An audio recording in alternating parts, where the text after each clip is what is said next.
E André, projeto pra você fazer, ó.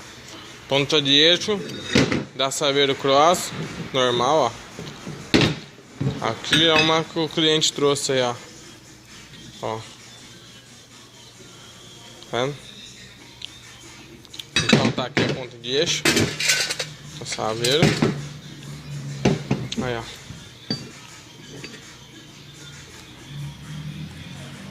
Onde vai o ABS eles cortaram aqui. Onde vai o disco tá aqui, ó. Ó. Pouca diferença, dá pra fazer, ó. Você catar aqui, ó, e... Ó, mira os parafusos aqui, ó. Olha lá. Mesmo parafuso, ó.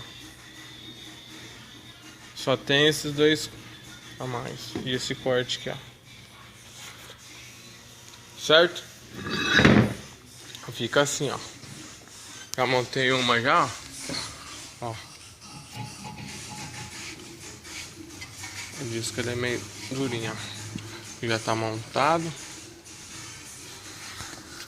Assim,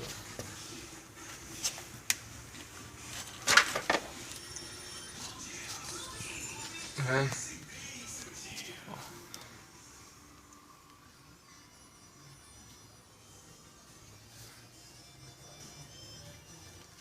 Normal.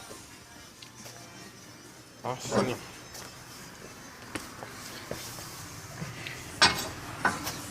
Tá.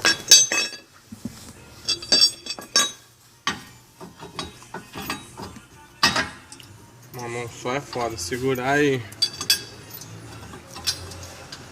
fazer não é fácil não.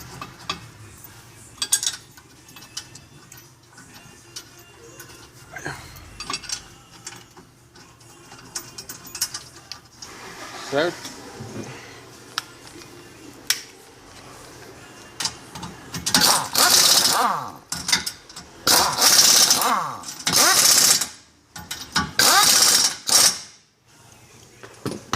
Isso aí, ó.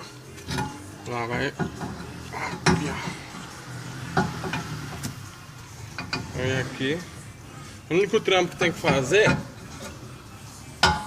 é cortar aqui, ó. Onde vai o cabo, esse cabo aqui, ó. Tá. Só. Do resto. Bom, André, então tá aí, ó. Agora é com você.